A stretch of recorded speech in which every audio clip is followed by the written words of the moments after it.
তারুণ্যের যে শক্তি তাকে কাজে লাগাতে হবে এবং যত ধরনের অপপ্রচারই হোক সেগুলোকে আসলে প্রতিহত করার জন্য জাতীয় ঐক্যের যেমন বিকল্প নাই, এই ঐক্যকে আপনি কিভাবে দেখছেন? আমি একদম সরাসরি যদি বলি, কোনো রাগঢাক না রেখে, বাংলাদেশের রাজনীতিতে বড় দুটি শক্তি বা জোট এর আগে আপনারা করেছেন, বলা হচ্ছে যে বিশেষ করে আইন উপদেষ্টা বলেছেন যে ফ্যাসিস্ট আওয়ামী লীগ এবং তার সহযোগী সহ যারা ছিল তারা বাদে সবাইকে নিয়ে ঐক্য হয়েছে। এখানে আসলে কোনো ব্যারিকেড বা কোনো ফাটল আছে কিনা? আসলে দেখেন, দল যার যার, মত তার, কিন্তু দেশটা তো সবার। এখন দেশের প্রশ্নে তো এখানে রাজনীতি অপরাজনীতি এগুলা বিভেদ করে তো লাভ নেই। ভারতে বলেন আর বিভিন্ন দেশে বলেন, যখন দেশের প্রশ্ন আসে তারা এক হয়ে যায়। আমেরিকাতে যেমন রিপাবলিকান এবং কংগ্রেস দেশের প্রশ্নে এক।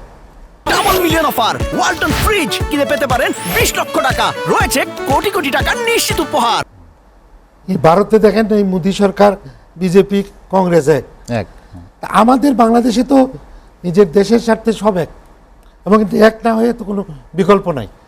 কারণ রাজনীতির ক্ষেত্রে যে ফায়দাটা তারা নেওয়ার জন্য আজকে বাংলাদেশের আমাদের পতাকা পুরানো, মানে, এবং যেটা আমাদের প্রফেসর সাহেব বললেন যে আগরতলার মানে আমাদের হাই কমিশন পুরানো, মানে আমরা একটা দেশের ইন্টিগ্রিটি সোভারেন্সির উপরে হাত দেওয়া, এবং সেই টাকা থেকে যদি আমরা বিচার করি তে বুঝতে হবে যে সেখানে আন্তর্জাতিক আইন বলেন, জাতিসংঘের আইন বলেন, আর যেটাই বলেন, এটা কিন্তু ভারত সেইভাবে বাংলাদেশের প্রতি ক্ষমা চাওয়া উচিত। এটা তাদের ব্যর্থতা। দুঃখ প্রকাশ করেছে। খালি দুঃখ প্রকাশ করলে তো হবে না, কারণ এই ভারত দীর্ঘদিন নানা প্রকার ফায়দা বাংলাদেশ থেকে নিয়েছে।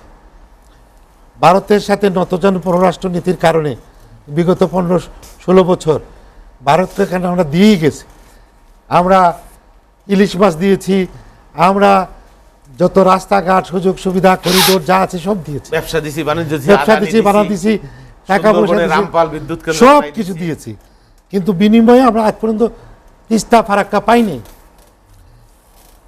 আমাদের দেশে যখন ঘটনা নির্বাচন নিয়ে সারা পৃথিবীতে যখন কথা উঠে, বিভিন্ন দেশ বলে যে নির্বাচন সঠিক হয় নাই, ভারত তখন বলে যে এটা তো বাংলাদেশের অভ্যন্তরীণ ব্যাপার। আর যখন ইসকনের চিন্ময় নিয়ে কথা হয় তখন তারা লাভ দিয়ে উঠে। তাহলে চিন্ময় যদি দেশদ্রোহী কোনো কাজ করে, বাংলাদেশের আইনে যদি সে কোনো অপরাধ করে, তাহলে বাংলাদেশের আইনে তার বিচার হবে। সেটা নিয়ে তুমি দিল্লি আর তুমি ভারত কেন মাথা নাক গলাও? তাহলে বুঝতে হবে যে তারা কনস্পিরেসিটা কোথায়। আমি একটা কথা বলতে চাই, বাবুল ভাই খুব সুন্দর কথা বলছেন। আমাদের জাতীয় ঐক্য, আমাদেরকে সব ভুলে যেতে হবে, এখানে জাতীয় ঐক্যের ক্ষেত্রে এক হইতে হবে। এখন আমাদের কিছুদিন আগে দেখেছেন যে আমাদের মানে বিএনপি বা এই দল, ছাত্র দল, আপনার ওই জামাত, বিভিন্নভাবে বৈষম্য বিরোধী ছাত্র নানান জনের নানান মতে এবং বিভিন্নভাবে রিয়েক্ট করেছে। আমার আজকে জাতির কাছে, আপনাদের কাছে আমার প্রশ্ন, 5ই আগস্ট যখন এটা পতন হলো, স্বৈরাচার পতন, তখন কিন্তু সেনাবাহিনী প্রধান ওনার এখানে সব দলের রাজনীতিবিদ এবং বিভিন্ন সমাজ একসাথে জড়ো করলেন। সেখানে জাতীয় পার্টির চেয়ারম্যান জিএম কাদের, সাবেক পররাষ্ট্রমন্ত্রী আনিসুল ইসলাম মাহমুদ এবং আমাদের মহাসচিব, জাতীয় পার্টি প্রতিনিধি দল ছিল, সবাই সাথে প্রথম বৈঠকেও ছিল এবং গেলেন। তারপর বঙ্গভবনে যখন শপথ গ্রহণ হয়, সেখানেও পার্টির চেয়ারম্যান জিএম কাদের, এসটা আনিস সহ মহাসচিব সবাই গেলেন, এবং জাতীয় ঐক্যর ক্ষেত্রে সেখানে সব সময় এই ইন্টিরিয়র গভর্নমেন্টকে সমর্থন দিয়েছে। জাতীয় পার্টির অনেক নেতাকর্মীরা এই আন্দোলনে, ফেসিবাদ আন্দোলনে আহত হয়েছে, নিহত হয়েছে, এবং আমাদের এবং সংলাপে ডক্টর ইউনূস সাহেব উনি ডাকছেন, পার্টির চেয়ারম্যান আমাদের এবং অন্য নেতৃবৃন্দরা গিয়েছেন। এই বর্তমান ইন্টিগ্রিটির প্রশ্নে, জাতীয় ঐক্যের প্রশ্নে জাতীয় পার্টি একটি দল যে 9টা বছর দেশ চালিয়েছে, এই দেশ পরিচালনা করেছে। জাতীয় পার্টির সুশাসনের কথা অনেকেরই জানা। আজকে উপজেলা সিস্টেম, রাষ্ট্রধর্ম ইসলাম, শুক্রবার ছুটির দিন, মসজিদ মাদ্রাসা, বিদ্যুৎ বিল, পানির বিল মওকুফ মওকুফ করা, জি। অষ্টম শ্রেণী পর্যন্ত লেখাপড়া ফ্রি, অনেক ঐতিহাসিক কাজ করেছে।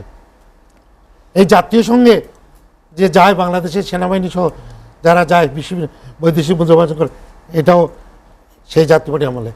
তাহলে 9 বছর দেশ পরিচালনার একটি দল, 39 বছরের একটি দল ঐতিহ্যবাহী, তাদের এই দলটাকে এবং বাংলাদেশের তৃতীয় বৃহত্তম এবং রাজনৈতিক দল। তৃতীয় বৃহত্তর রাজনৈতিক দল, জনগণের মধ্যে এখনো জাতীয় পার্টির একাংশ আছে যাদের সমর্থন আছে। তাহলে জাতীয় ঐক্যের ক্ষেত্রে আমি মাননীয় প্রধান উপদেষ্টার দৃষ্টি আকর্ষণ করব, কারো কথায় নয়, আপনার বিবেচনায় বা যদি জাতীয় জনমতের ঐক্যটি হয়, প্রতিফলন ঘটানোর জন্য। তাহলে ফেসিবাদ সরকারের যে পতন হয়েছে, তার পতনের যে আন্দোলনে জাতীয় পার্টিও ছিল, আমরা আন্দোলন করেছিলাম, আমরা মাঠে মাঠে ছিলাম, আমাদের অনেক ছেলেরা আহত নিহত হয়েছে। আমরাও চাই জাতীয় ঐক্যে কাজ করতে একসাথে, সেই সুযোগটা যেন দেওয়া হয়।